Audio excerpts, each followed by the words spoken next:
जय गुरु जी संगत जी। वीडियो को लाइक कीजिए, चैनल को सब्सक्राइब कीजिए और बेल आइकन को प्रेस कर दीजिए ताकि आपको लेटेस्ट वीडियो की जानकारी अच्छे से मिल सके। जय गुरु जी संगत जी। गुरु जी का अनंतम अनंतम शुक्राना। गुरु जी के श्री चरणों में कोटि कोटि प्रणाम और प्यारी प्यारी संगत को जय गुरु जी। संगत जी, हर कोई चाहता है कि उस पर सदैव गुरु जी की कृपा बनी रहे, गुरु जी उससे नाराज न हो। इसके लिए हर इंसान गुरु जी का पूजा पाठ करता है, जाप करता है, भोग लगाता है, अपने हर प्रयत्न से गुरु जी को पा लेना चाहता है। अब सवाल यह है कि गुरु जी किस तरह के लोगों को पसंद करते हैं, किस तरह के लोगों से प्रेम करते हैं। तो संगत जी, गुरु जी उस संगत से प्रेम करते हैं जो हर व्यक्ति से प्रेम करते हो, जिसके मन में दूसरों के प्रति ईर्ष्या, लोभ लालच न हो, जो अपने जीवन में संयमित है, नेक दिल है, जिसे दूसरों का दर्द महसूस होता है। यदि आप दिन रात गुरु जी की सेवा में लगकर अन्य लोगों के साथ दुर्व्यवहार कर रहे हैं, आपके मन में लोभ लालच है, आप अपने स्वार्थ की पूर्ति के लिए किसी को भी नुकसान पहुंचाने से नहीं डरते हैं, तो यकीन मानिए संगत जी, आपको गुरु जी का प्यार कभी नहीं मिल सकता। इसलिए हमें हमारे आचरण भी सही रखने होंगे। आज के सत्संग भी बहुत ही सुंदर, बहुत ही महत्वपूर्ण है और सत्संग के हर एक शब्द में बहुत ब्लेसिंग्स हैं। आप सभी से निवेदन है, सत्संग पूरा सुने, अंत तक सुने और गुरु जी की ब्लेसिंग्स प्राप्त करें। सत्संग शुरू करने से पहले आप सभी से निवेदन है कि आप सभी अपने सत्संग सुंदर लिखावट में हिंदी में ईमेल आईडी और व्हाट्सएप पर सेंड कर सकते हैं। आप चाहे तो व्हाट्सएप पर टाइप भी कर सकते हैं। तो चलिए संगत जी, सत्संग शुरू करते हैं। आज का पहला सत्संग हम सुगंधा गुप्ता आंटी का सुनेंगे। मैं प्रभु के चरण कमलों में नतमस्तक होती हूँ कि वह अपनी कृपा मुझ पर करें, कि उनके प्रदान किए हुए कुछ दिव्य आशीर्वाद में सबके साथ बांट सकूं। बचपन से मैंने रविवार सुबह दिखाए जाने वाले महाभारत और श्री कृष्ण धारावाहिकों के माध्यम से भगवान को समझा था। जैसे श्री कृष्ण ने पांडवों को हर कदम पर मार्गदर्शन किया और अपने भक्तों के कल्याण के लिए लीलाएं सुनियोजित की, वह मुझे बहुत आकर्षक लगता। समय के साथ भगवान के दर्शन पाने की अभिलाषा बढ़ती गई और अनजाने ही एक दिन मुझे गुरुजी के दरबार का बुलावा आया। मैंने बाद में समझा कि मेरी प्रार्थना स्वीकार की गई थी। गुरुजी के दरबार में जाना एक ऐसी यात्रा थी जिसने मुझे एक बिल्कुल ही अलग पर आकर्षक दुनिया में पहुंचा दिया था। संतोष से परिपूर्ण, क्षणभंगुर वस्तुओं से दूर ले जाते हुए और चिंताओं को कहीं लुप्त करते हुए पूरी तरह से हितकारी। मुझे गुरुजी को सुनने का या बात करने का सुअवसर प्राप्त नहीं हुआ था, परंतु अनजाने में उनका अनुसरण कर रही थी। जल्द ही मुझे ज्ञात हुआ कि मैं उनकी अनुयायी हो गई थी। तब से जीवन गुरुजी के साथ संजो के रखने वाला एक आशीर्वाद बन गया है, जिसमें तन, मन और अंतरात्मा उनके संरक्षण में हर पल उत्साह में है। हमारे सबसे अच्छे मित्र या रक्षक की तरह गुरुजी हमारी छोटी सी छोटी इच्छा का भी ध्यान रखते हैं। आवश्यकता केवल इतनी है कि हम इसे समझें और माने कि हमारे जीवन में एक दिव्य शक्ति है और उन्हें निष्ठापूर्वक समर्पण करें। 13 फरवरी 2006 को हमें बड़े मंदिर जाने का मौका मिला। उस दिन मेन हॉल में रखी हुई शिव जी की मूर्ति में हमने प्रत्यक्ष बदलाव देखे। दाहिनी आंख और निचला होठ आगे की ओर बढ़ गए थे और शिव जी बड़े मनमोहक ढंग से मुस्कुरा रहे थे। क्योंकि उस दिन मेरे पास मेरा मोबाइल था, मैंने कुछ तस्वीरें ले ली। वह तस्वीरें मेरे फोन में ही रही और एक अद्भुत रात को मैंने वह दोबारा देखी। 1 महीने बाद 20 मार्च को सोमवार के दिन हम बड़े मंदिर सेवा और दर्शन के लिए गए। बहुत ही अच्छा दिन था और आशीर्वाद के रूप में हमें बहुत सारा प्रसाद और सत्संग मिले। रात को करीब 8 बजे हमें घर जाने के लिए कहा गया। मैं बाहर शिव जी की मूर्ति के पास खड़ी थी जब हमारा ध्यान उस मूर्ति के होठों के बीच एक महीन धातु की लकीर पर गया, जो वैसे नजर नहीं आती थी। हम भौचक्के रह गए। जब हम जाने लगे, किसी ने हमें बताया कि बाद में रात को गुरुजी आने वाले थे। हम बहुत खुश हुए, परंतु हमें जाना पड़ा। हालांकि हम चले गए, हमारा मन बड़े मंदिर में ही था। रात का समय था, पर मैं अभी सोच रही थी कि वहाँ क्या हो रहा होगा। रात के 1 बज गए और मैं जागी हुई थी। बिना कुछ सोचे मैंने अपना मोबाइल निकाला और फरवरी में ली गई शिवजी की मूर्ति की तस्वीर खोली और उनके चेहरे पर अपना ध्यान केंद्रित किया। अचानक मुझे गुरुजी की आवाज सुनाई दी, चल देख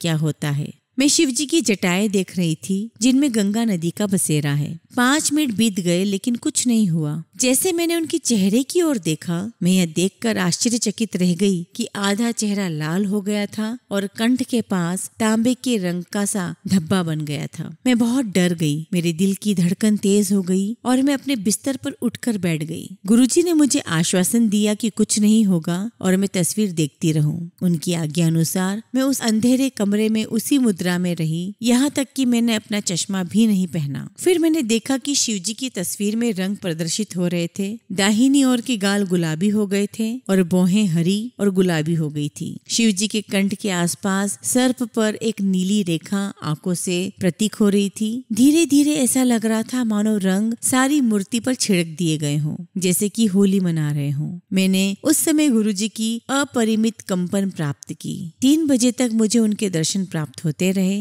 और हालांकि मैं अपना मोबाइल 2 घंटे लगातार देखती रही, फिर भी मुझे आंखों में कोई थकान महसूस नहीं हुई। बाद में जब मैंने मोबाइल में गुरुजी की तस्वीर देखी तो पृष्ठभूमि में भी गुलाबी रंग का गुलाल देखकर मुझे बहुत हैरानी हुई। सुबह को मैंने जाकर अपने परिवार के सारे सदस्यों को वो तस्वीर दिखाई। उसी हफ्ते में अपना मोबाइल खास तौर पर एम्पायर स्टेट ले गई ताकि संगत भी दर्शन कर सके। परंतु जैसे गुरुजी की इच्छा हुई, केवल 3 लोग ही दर्शन कर पाए और मेरे मोबाइल में कोई गड़बड़ हो गई और सब कुछ डिलीट हो गया। हालांकि हमने उस साल होली नहीं मनाई, गुरुजी ने उसे मेरे लिए सबसे यादगार बना दिया। ऐसे चमत्कारी दर्शन के लिए मैं गुरुजी का बहुत धन्यवाद करती हूँ। 2006 में लोहड़ी के दिन गुरुजी ने अपने हाथों से संगत को प्रसाद बांटा, मूंगफली, मिश्री और इलायची। कुछ प्रसाद का हमने वहीं आनंद उठाया और कुछ हम घर ले आए। कुछ प्रसाद मैंने अपने दूसरे साल की फाइनल परीक्षाओं के लिए रख दिया और फिर मैंने वो ही खा लिया। मेरी परीक्षा का पहला दिन था और मैं सुबह गुरुजी से प्रार्थना कर रही थी कि अचानक मुझे उनकी आवाज सुनाई दी, यह कहते हुए, जा प्रसाद ले ले। सरप्राइजिंगली लेकिन खुशी खुशी मैंने एक छोटी थैली निकाली जिसमें गुरुजी द्वारा पहले दी गई मूंगफलियों के छिलके रखे थे, यह सोचकर कि उनमें शायद अभी कुछ होगा, पर वह खाली थी। क्योंकि गुरुजी का निर्देश तो मानना ही था, मैंने मूंगफली के छिलके का छोटा सा टुकड़ा लिया और खा लिया। बाद में जब मैं नीचे गई तो अचानक मेरे पिताजी ने पूछा, क्या तुमने प्रसाद ले लिया? मैंने जवाब दिया कि वह तो मैं पहले ही खा चुकी थी। वह अपने कमरे में गए और कुछ लेकर आए जो उन्होंने पहले से बचा कर रखा था। मैं आश्चर्यचकित थी, यह वही प्रसाद था जिसके बारे में गुरुजी ने कहा था। मैं अपनी सारी परीक्षाओं के दौरान वह प्रसाद खाती और उनके आशीर्वाद से मैं अपने कॉलेज में प्रथम स्थान पर आई। सचमुच गुरुजी के कहे गए शब्द हम अपनी बुद्धि से समझ और उनका विश्लेषण नहीं कर सकते।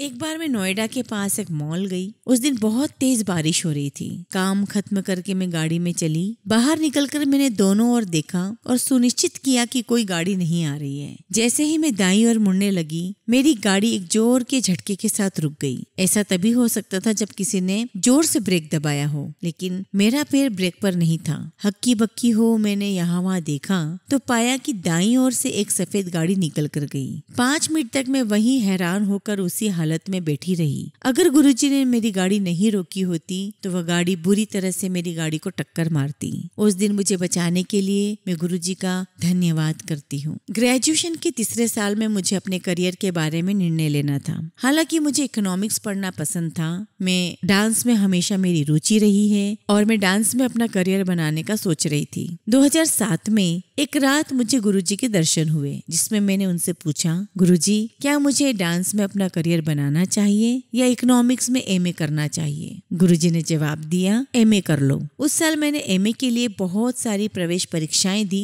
किंतु कहीं भी दाखिला लेने में सफल नहीं हुई। क्योंकि गुरुजी का निर्देश मानना था, मैंने एक साल कुछ नहीं करने का सोचा। मैं दूसरी बार कोशिश कर रही थी पर मुझे लग नहीं रहा था कि मैं कामयाब होंगी। एक दिन मैं एम्पायर स्टेट में अपनी आंखें बंद करके बैठी थी जब मुझे लगा जैसे गुरुजी ने मुझसे कुछ कहा। IGIDR बॉम्बे। मैं आश्चर्यचकित रह गई। यह उन कॉलेजों में से एक था जो मेरे ध्यान में था, पर मैंने इसके बारे में ज्यादा गंभीरता से नहीं सोचा था। उसके बाद लगभग हर रात को मैं देखती कि गुरुजी मुझे बॉम्बे के दौरे पर ले जा रहे हैं, मरीन ड्राइव से समुद्र तट पर चौपाटी तक और वहां से लेकर बैंड्रा की मार्केट तक। मैंने उस कॉलेज के बारे में खोज की और उसमें दाखिला लेने के लिए मेरी रुचि बढ़ गई। जब मुझे प्रवेश परीक्षा के लिए प्रवेश पत्र मिला तो मैं देखकर आश्चर्यचकित हो गई कि मेरा रोल नंबर 13 था। यह नंबर मेरे लिए बहुत शुभ है। मेरी परीक्षा का केंद्र शिव मॉडर्न स्कूल था और मेरी परीक्षा 27 अप्रैल को थी, जिस दिन डुगरी धाम में गुरुजी के भोग का आयोजन किया गया था।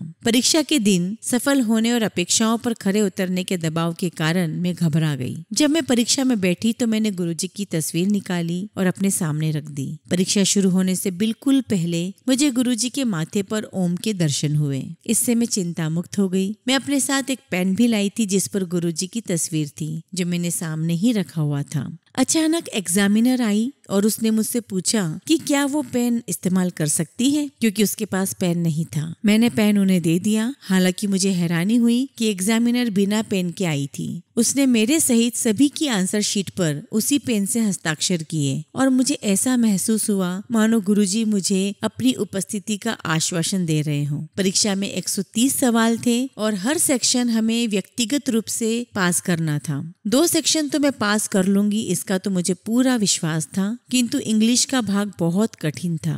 मैंने अपना पेन नीचे रख दिया और खुद को कहा कि इसमें दाखिला के बारे में तो मैं भूल ही जाऊं। अचानक गुरुजी ने मेरे दिल में एक सोच डाली। मैं महीनों तक इसमें दाखिला पाने और बॉम्बे आने के लिए इतने जोश से भरी हुई थी। ऐसे आखिरी पल में मैं कैसे हिम्मत हार सकती थी। मैंने खुद को संभाला और 110 सवाल हल किए। हालांकि उसी साल से नेगेटिव मार्किंग होने वाला था। संगत जी, जब परिणाम आया, साक्षात्कार के लिए पूरे देश से 110 विद्यार्थी चुने गए। मेरा नाम 7वें स्थान पर था और तो और मेरा साक्षात्कार भी 7 जुलाई को होना था, जो गुरुजी का जन्म दिवस है। गुरुजी के आशीर्वाद से मेरा साक्षात्कार जो ले रहे थे वो बहुत ही पोलाइट थे, विनम्र थे और मैं हर सवाल का सही जवाब दे सकी। बहुत विद्यार्थी थे जो मुझसे ज्यादा होशियार थे, परंतु उनके इंटरव्यू लेने वाले बहुत स्ट्रिक्ट थे और वे विद्यार्थी बहुत हताश हुए। गुरुजी के आशीर्वाद से मेरा नाम 20 विद्यार्थियों की सूची में से एक था। दाखिला मिलने से पहले ही मुझे दर्शन हुए थे, जिसमें मैंने अपने आप को एम्पायर स्टेट में गुरुजी का ग्रंथ पढ़ते हुए देखा। उसमें एक लड़की का सत्संग था जिसमें वर्णन था कि कैसे गुरुजी ने उसे बॉम्बे में एक पोस्ट ग्रेजुएट कार्य प्रणाली में दाखिला दिलाया और जो 2 साल वो वहाँ पर थी उसका ख्याल रखा। अब मुझे समझ आता है कि गुरुजी ने मेरा ही सत्संग सालों पहले पढ़वाया था और आज मैं ये दोहराती हूँ। जब मैं बॉम्बे में अपने घर से दूर थी तो गुरुजी ने मेरा बहुत ख्याल रखा। हालांकि मेरी बहुत परीक्षाएं ली गई और मुझसे बहुत गलतियां भी हुई। मुझे बहुत कुछ सीखने को मिला और वह सीख हमेशा मेरे साथ रहेगी। इस दिव्य अनुभव के लिए बहुत बहुत धन्यवाद गुरुजी। संगत जी, दिसंबर 2011 से मैं दिल्ली में एक सरकारी संस्था में काम कर रही थी, पर मैं खुश नहीं थी। मेरी सैलरी बहुत कम थी और काम भी मेरी क्षमता से बहुत कम था। मैं नौकरी बदलने के लिए बहुत बेचैन थी, पर कई महीनों की खोज के बाद भी मुझे कहीं से भी बुलावा नहीं आया। इसी बीच हमारी टीम में बहुत समस्याएं उत्पन्न हुई और इसके कारण मैं नौकरी छोड़ने के बारे में सोच रही थी। मैं बहुत कठिन समय से गुजर रही थी जब एक दिन गुरुजी ने मुझे दर्शन दिए। मैंने देखा कि मैं गुरुजी के सिंहासन तक चलकर जा रही हूँ, उनके हाथों से प्रसाद लेती हूँ और व्याकुल होकर पूछती हूँ, गुरुजी मैं नौकरी छोड़ दूं? गुरुजी जवाब देते हैं, मुझे एक बात बताओ, समझ बड़ी या समय बड़ा? मैंने कहा, गुरुजी समझ नहीं, समय। गुरुजी चुप रहे। संदेश स्पष्ट था। कोई आवश्यकता नहीं थी कि मैं अपना दिमाग लगाऊं और व्यर्थ ही कोई मानसिक दबाव लूं। हम जितना समझ सकते हैं, समय का चक्र उससे कहीं ज्यादा शक्तिशाली होता है और समय के साथ सब कुछ अपने आप ठीक हो जाएगा। जल्द ही एक दूसरी सरकारी संस्था में नौकरी के लिए मैंने एक विज्ञापन देखा। मैंने उस नौकरी के लिए आवेदन भेजा और मुझे इंटरव्यू के लिए बुलाया गया। उस नौकरी के लिए 15 लोग आए थे, लेकिन गुरुजी की कृपा से मुझे नौकरी मिली और वो भी अच्छे वेतन के साथ। हालांकि इस नौकरी को पाने की कोशिश में मैंने बहुत उतार चढ़ाव देखे। गुरुजी का आश्रय और आशीर्वाद सदा मेरे साथ रहा है। मैंने बहुत मेहनत की। मैं विश्वस्त नहीं थी कि मेरा 1 साल का कॉन्ट्रैक्ट आगे बढ़ेगा कि नहीं, परंतु गुरुजी मेरे साथ थे। मेरे खिलाफ कोई खड़ा हो ही नहीं सकता था और मेरा कॉन्ट्रैक्ट आगे बढ़ा दिया गया। एक बार गुरुजी ने मुझे दर्शन दिए जब उन्होंने कहा, खुश रहना है तो दान करो, न्याय चाहिए तो भगवान को याद करो। हकीकत में इस कलयुग में खुशी और न्याय पाना बहुत कठिन है और गुरुजी ने हमारा मार्गदर्शन किया है। हम सब कितने भाग्यवान हैं। इस कलयुग में हम स्वयं भगवान शिव के दिव्य संरक्षण में हैं, जो हमें सांसारिक भौतिकवाद और झूठे भ्रमों के दलदल से उभारते हैं। हम भाग्यवान हैं कि हमें इतने लाड़ प्यार से भरा जीवन मिला है। हमें भगवान शिव के चरण कमलों में बैठने को मिलता है, दिव्य और पवित्र लंगन खाने को मिलता है, मंदिर में सेवा करके अपने पाप धोने का मौका मिलता है और हर पल हमें गुरुजी का संरक्षण और मार्गदर्शन उपलब्ध है और बिना कुछ कहे हमारे आने वाले कष्ट दूर कर देते हैं। इस कलयुग में कहाँ इतना निर्मल प्रेम और आनंद कोई प्रदान करता है। मेरा यह मानना है कि अब हम साधारण मानव नहीं हैं, हम गुरुजी की संगत हैं। जैसे भगवान शिव ने शिव पुराण में बड़े सुंदर ढंग से आख्यान किया है, जैसे सूरज प्रकृति में सब पौधों को समान रूप से बढ़ने के लिए अपनी किरणों के द्वारा प्रोत्साहित करता है, परंतु कुछ फूल खिलते हैं और कुछ नहीं। यह केवल उनके भिन्न भिन्न स्वभाव की वजह से है। उसी तरह गुरुजी ने मानव रूप में अवतार लिया, हमें सांसारिक अर्जनशीलता से ऊपर उठाने के लिए और हमारी अंतरात्मा को शुद्ध करने के लिए। हम ये कितना कर पाते हैं वह पूरी तरह से हम पर निर्भर करता है। हमें गुरुजी की दिव्य चरण पादुका से प्रेरणा लेनी चाहिए, क्योंकि इतनी सरलता से किसी ने गुरुजी का कहा नहीं माना जितना उनकी पादुका ने। वह गुरुजी के दिव्य चरण सुशोभित करती हैं और जहाँ गुरुजी चाहते वहाँ उनके साथ जाती बिना कोई सवाल किए। क्या हम गुरुजी के दिव्य प्रेम का प्रतिफल संपूर्ण समर्पण करके नहीं दे सकते?